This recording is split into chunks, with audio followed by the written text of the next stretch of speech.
میرا رب فرماتا ہے کہ دنیا والوں، تم رشتہ داروں میں، دوست و احباب میں، اہل محلہ میں، برادریوں والوں کے پاس تم مہمان بن کر جاتے ہی جاتے ہو، رمضان کے مہینے کے آخری عشرے کے اندر آؤ میں تمہیں اپنا مہمان بنانے کے لیے بلاتا ہوں، آؤ دنیا والوں سے 10 دن کے لیے کٹ آف ہو کر میری بارگاہ میں آ جاؤ،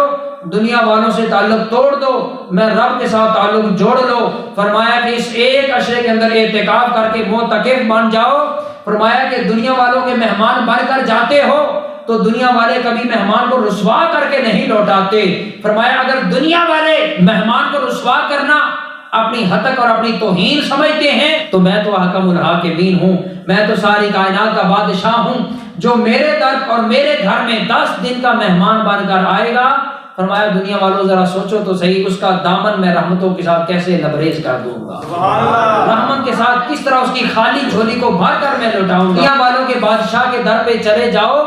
تو دنیا کا بادشاہ کسی آنے والے کو خالی لوٹائے، وہ کہتا ہے میری شایان شان نہیں ہے۔ مختصر سی بات کرتا ہوں، ایک واقعہ ہارون الرشید کا زمانے کا یہ واقعہ ہے۔ ایک شخص ان کے حکیم نے کہا کہ مجھے اگر تھوڑا سا شہد مل جائے تو تمہارا یہ جو مرض ہے اس کا علاج ہو سکتا ہے۔ اس نے ایک کاسا اٹھایا، پیالہ،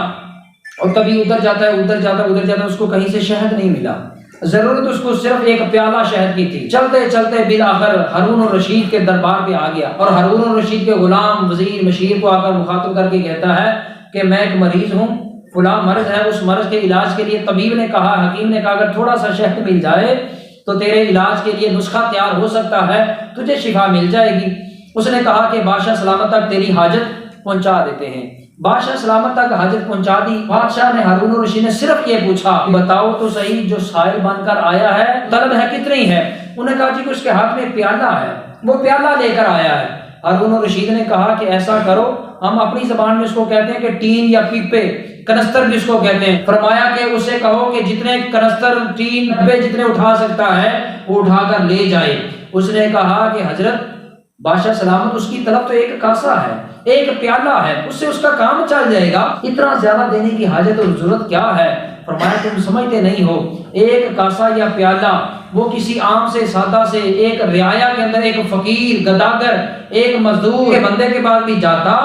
تو وہ بھی اس کی ضرورت پوری کر سکتا تھا، لیکن وہ آیا ہے وقت کے بادشاہ کے در پر۔ جب وقت کے بادشاہ کے پاس آیا ہے تو جس جہاں انسان سائل بن کر جاتا ہے، ہمیشہ مالک اپنی استطاعت، اپنے مقام، اپنی سخاوت اور اپنی شایان شان عطا کرتا ہے۔ ہارون الرشید نے کہا کہ ہر ایک بڑھ سکتا تھا، ہم وقت کے بادشاہ ہیں، ہم اپنی شایان شان عطا فرمائیں گے۔ تو بلا تشبیہ و بلا مثال اگر دنیا کے بادشاہ کے پاس جائیں تو وہ طلب سے بھی 1000 گنا زیادہ دے کر لوٹاتا ہے۔ وہ اس لیے وہ کہتا ہے کہ میری شایان شان نہیں ہے کہ کسی کو صرف اتنا دیا جائے جتنا وہ طلب کرتا ہے یا مانگتا ہے۔ تو ذرا چشم تصور میں گمان تو کریں، جو بادشاہوں کا بادشاہ ہے، جو سارے خزانوں کا مالک ہے، جو حکم الحاکمین ہے، جو ساری کائنات میں خزانے بانٹنے والا رب ہے، جو 10 دن کے لیے اس کے گھر میں، اس کے در پر مہمان بن کر، گداگر بن کر، سائل بن کر آئے گا، ذرا اندازہ تو کیجئے وہ اپنی شایان شان کتنا عطا فرمائے گا، کتنا عطا فرمائے گا۔ تو لہٰذا رمضان المبارک کے آخری عشرے میں جو اعتکاف کیا جاتا ہے، کوشش کریں، زندگی کے معاملات چلتے ہی رہتے ہیں اور یہ معاملات کبھی بھی نہیں رکیں گے، یہ اس وقت ہی رکیں گے اور اس وقت ہی ختم ہوں گے جب سانسوں کی ڈور کاٹ دی جائے گی۔ جب تک سانسیں چاری انسان اپنی مصروفیات کی گردش کے اندر الجھا ہی رہتا ہے۔ تو جہاں بھی آپ کو موقع میسر ہو